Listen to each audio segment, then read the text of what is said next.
আসসালামু আলাইকুম। আশা করি সবাই ভালো আছেন। আলহামদুলিল্লাহ আমরাও ভালো আছি। সো আজকে রান্না করলাম হচ্ছে এই তো ভুনা খিচুড়ি আর গরুর গোশ। তো ভুনা খিচুড়িতে গরুর গোশ দিয়ে রান্না করেছি।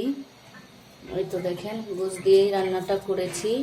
তো তারপরেও হচ্ছে আমি এক্সট্রা করে আবার তরকারি রেখে দিয়েছি, কারণ যদি ভালো লাগে তরকারিতে খেতে পারবে বা তরকারি দিয়ে এক্সট্রা কিছু খাওয়া যাবে। আর আরেকটা হচ্ছে এখন আবার একটু রান্না করব, এই হচ্ছে পোলাওর ভাত।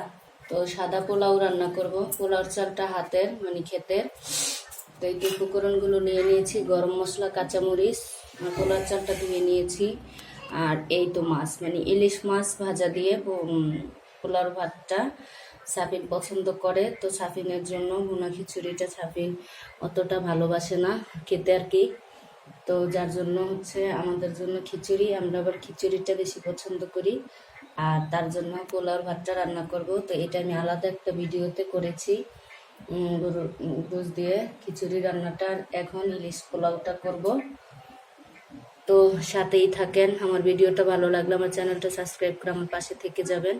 তো চলেন এখন মাছগুলো ভেজে নেব, কারণ আলাদা করে কোনো কড়াই মাখাবো না। মাছগুলো ভেজে একই কড়াইতে হচ্ছে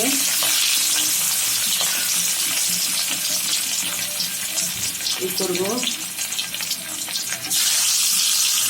মাছগুলো উঠিয়ে তারপরে আমি পোলাওটা করে নেব। তো মাছগুলো ভাজা হতে থাক।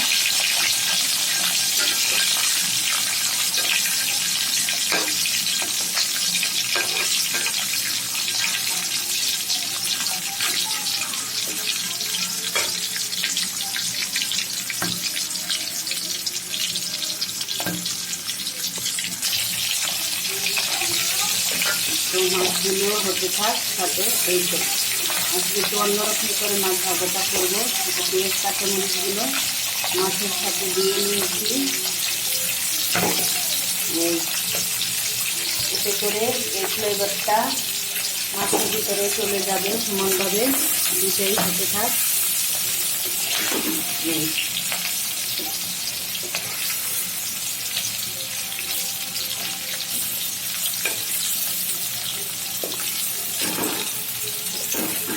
কারণ কী করবো, ছোটো মাছ, তো ছোটো মাছ দিয়ে করতে হচ্ছে, কারণ সাফিনের জন্য করব। তো যার জন্য বড় মাছ আর কিনা হলো না, ছোটো মাছই ঘরে ছিল।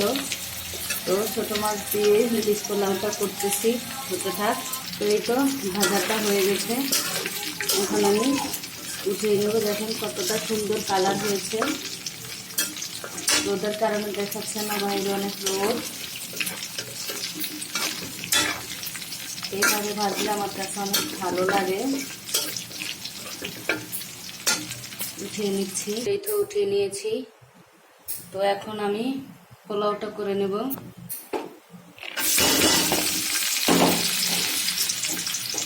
পোলাওর জন্য পেঁয়াজটা দিয়ে দিলাম।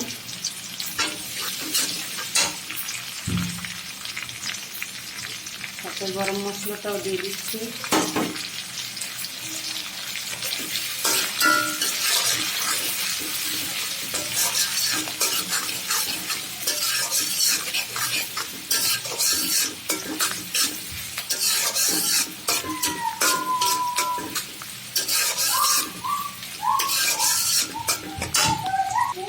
তো এখন এক এক করে উপকরণগুলো দিয়ে দেবো।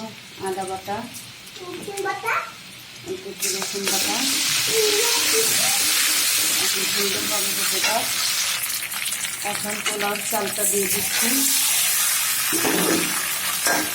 সুন্দরভাবে নেড়ে চেড়ে চালটাকে ভেজে নেব।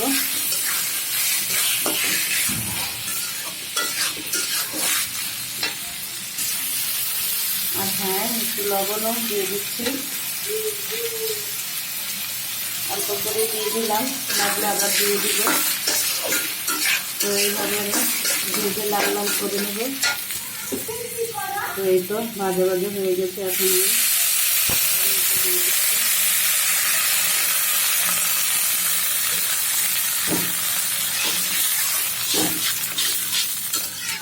এইভাবেই পানিটা দিই, কোনো মাপামাপি করি না, লাগলে আবার দিয়ে নিব। লাগলে কীভাবে দেব সেটাও আপনাদেরকে দেখাবো, আর না লাগলে তো নাই। তো এইভাবে হতে থাক। তো এই পর্যায়ে আমি কাঁচামরিচ 3টে দিয়ে দিচ্ছি।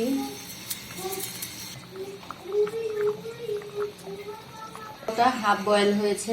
এই পর্যায়ে আমি দেখেন তাওয়া উঠিয়ে দিলাম, মাত্র তাওয়াটা উঠিয়ে জালটা বাড়িয়ে দিলাম।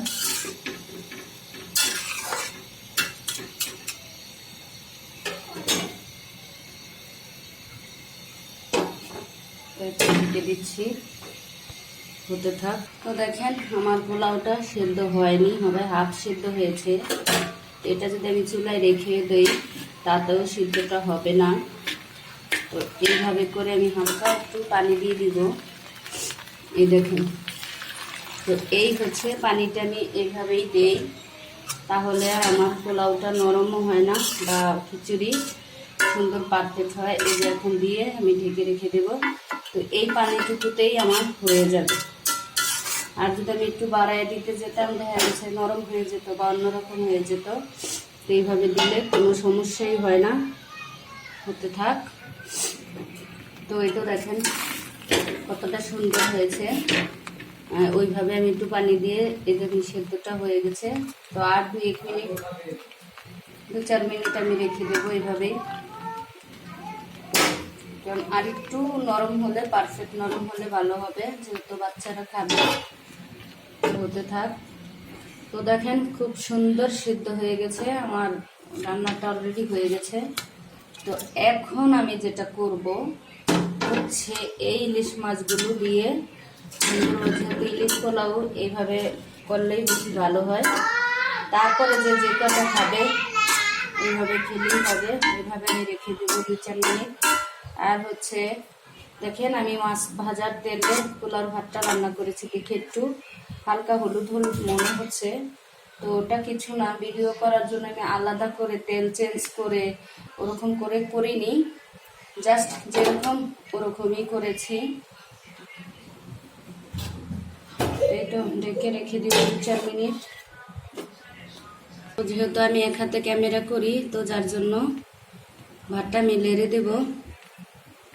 তো মাছগুলো খুব সাবধানের সহিত লাড়বো, যাতে আউলাবেও না ভাঙবেও না, ওইভাবে আমি একটা নাড়া দিয়ে দিব। এখানে একটা নাড়া দিয়ে দিয়েছি। আর কতটা সুন্দর ঝরঝরে ভাতটা হয়েছে দেখতেই পাচ্ছেন। এই যে নাড়া দেওয়ার পরে যে বুঝতে পারবেন, দেখেন। এখন আমি ঢেলে নেব ভাতগুলো। তো এই তো দেখেন অবশেষে আমি ঢেলে নিয়েছি। আমার রান্নাটা কেমন হয়েছে ইলিশ পোলাও কমেন্টে জানাবেন, আর লাইক দিয়ে ফুল ভিডিওটা দেখবেন। আল্লাহ হাফেজ।